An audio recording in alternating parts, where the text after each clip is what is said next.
भील समाज एक बड़ा समाज है जहां सत्ता की तस्वीर गढ़ने में इस समाज का अहम रोल है। लेकिन वर्तमान में बिखरे नजर आ रहे इस समाज को एकत्रित करने के लिए शंकर बामनिया ने अभियान की शुरुआत की है।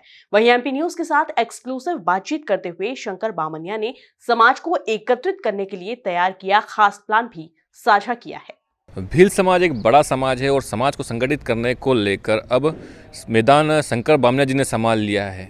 कई विषयों पर आज चर्चा करेंगे इनसे। भैया, भील समाज एक बड़ा समाज है और समाज को संगठित करने को लेकर आपके पास क्या मास्टर प्लान है? देखिए, भील समाज एक सबसे बड़ी जाति के रूप में माना जाता है, लेकिन आज भी हमारा समाज कहीं न कहीं बहुत ही पीछे है, चाहे हर मामले में।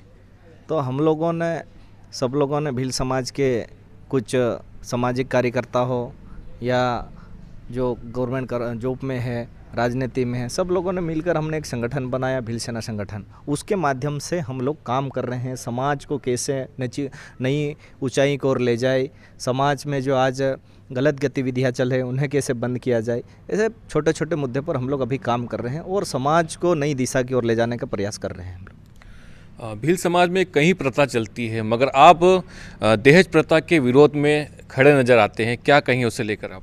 देखिए, ये आपको भी पता है, दहेज प्रथा एक ऐसी बीमारी है जो भील समाज को पूरी तरह ख़त्म करने की ओर ले जा रही है और हम लोग उसका पूरी तरह विरोध करते हैं। दहेज देने वाले को और लेने वाले दोनों का विरोध करते हैं।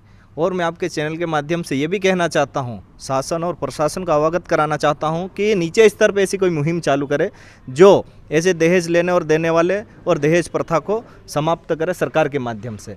हालांकि सरकार ने नियम निकाल रखा कि दहेज लेना देना ये कानूनी अपराध है, लेकिन कुछ जो लोग हैं जैसे तड़वी, पटेल, सरपंच या गाँव के जो भी लोग रहते हैं, हमारे ही लोग हैं, लेकिन मैं उनसे भी कहना चाहता हूं कि ये चीज़ें हमारे समाज को बर्बादी की ओर ले जा रही है। तो ये सारी चीज़ें ख़त्म होना चाहिए, क्योंकि इसी की वजह से आज हमारे लोग जो दूसरे राज्य में मजदूरी के लिए जाते हैं उनके साथ अनेक घटना घट जाती है, उनको प्रताड़ित किया जाता है। वो सारा जड़ और सारा मसला दहेज प्रथा है। और कहीं न कहीं शिक्षा की कमी होने के कारण भी ये चीज़ें ज़्यादा चल रही है।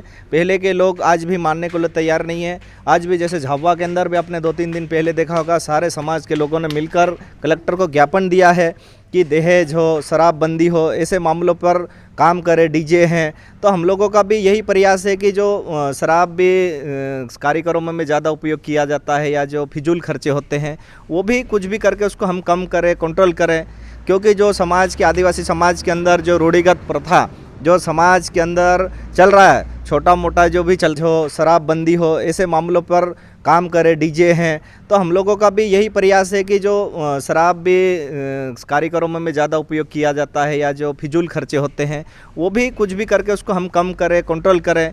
क्योंकि जो समाज के आदिवासी समाज के अंदर जो रूढ़िगत प्रथा जो समाज के अंदर चल रहा है, छोटा मोटा जो भी चलता है, उसको हम ये नहीं कह रहे कि आप बंद कर दो, लेकिन जो कुछ अवर खर्चा हो रहा है, जो फिजूल खर्चा है, उसको रोकने का काम हम लोग संगठन के माध्यम से कर रहे हैं। और सामाजिक संगठन के माध्यम से हम तो ये भी कर रहे हैं कि जो शासन प्रशासन की योजना आती है वो भी उन लोगों तक पहुँचे, क्योंकि आज भी हमारा समाज अति पिछड़ा हुआ है। शिक्षा का स्तर भी उनका बहुत कम है। भील समाज को आप देखोगे तो उनके मकाने देखोगे, आज जंगलों के अंदर रह रहे, तो ऐसा लगता है कि वो जी रहे मर रहे, उनको कोई समझ में ही नहीं आ रहा है।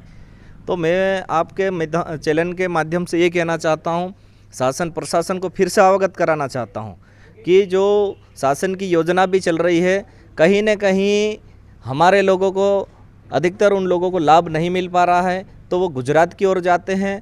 और सबसे बड़ा मसला तो मैंने आपने बता ही दिया कि ये दहेज प्रथा है, वो बहुत बड़ी एक बीमारी है, ये ख़त्म होना चाहिए।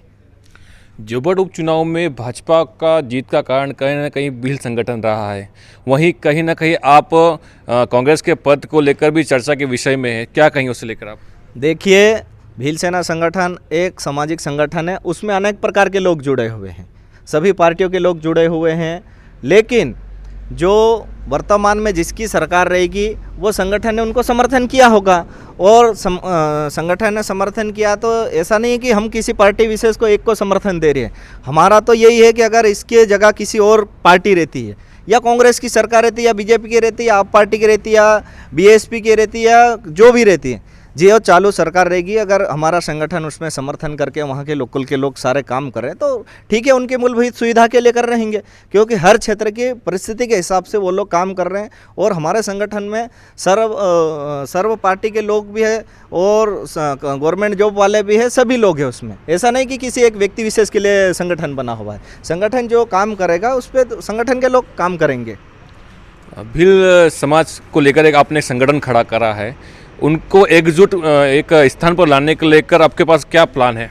देखिए, पहले तो मैं बताना चाहता हूं कि हमने संगठन बनाया तब से हमारे समाज के अंदर अनेक कुरीतियां चल रही थी, वो भी हम धीरे धीरे समाप्त कर रहे हैं। जो समाज के अंदर अपना अपना अलग अलग अपने अपने एरिया में अपना राजपाट चला रहे थे, उनसे भी हम तालमेल बिठा के समाज के जो नई दिशा की ओर ले जाने के लिए उस प्रकार हम काम कर रहे हैं। और चाहता हूँ कि हमने संगठन बनाया तब से हमारे समाज के अंदर अनेक कुरीतियाँ चल रही थी, वो भी हम धीरे धीरे समाप्त कर रहे हैं। जो समाज के अंदर अपना अपना अलग अलग अपने अपने एरिया में अपना राजपाट चला रहे थे, उनसे भी हम तालमेल बिठा के समाज के जो नई दिशा की ओर ले जाने के लिए उस प्रकार हम काम कर रहे हैं। और हमने भील सेना संगठन सदस्यता अभियान चालू किया है, जिसके माध्यम से हम घर घर फले फले और उनसे समाज के लोगों से जाकर मिलेंगे, उनकी क्या समस्या क्या तकलीफ़ है उसको मिलकर उनका निराकरण करने का प्रयास करेंगे। अगर हमसे नहीं होगा तो हम उनको लेकर शासन प्रशासन को अवगत कराएंगे और जो हमारे समाज की मूलभूत सुविधा जिनको मिलना चाहिए सरकार के माध्यम से,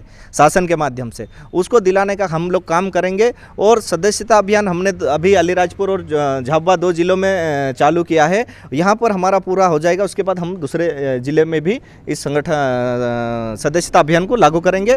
और हमारे समाज के जो अति पिछड़ा हुआ लोग हैं, जो आज भी भील समाज बहुल्य पूरे सबसे ज़्यादा बड़ी जाति होने के बाद भी आज जो पिछड़ा हुआ उसको सुधार करने का काम कहीं ना कहीं किसी न किसी के माध्यम से हम लोग कर रहे हैं। तो ये थे हमारे साथ शंकर बामनिया जी, जो अपनी कहानी समाज की ओर से बता रहे थे। इस समय के लिए मैं संजय वाणी, MP न्यूज़ जोबट। करोड़ों दर्शकों का मिल रहा साथ, MP की बात MP न्यूज़ के साथ।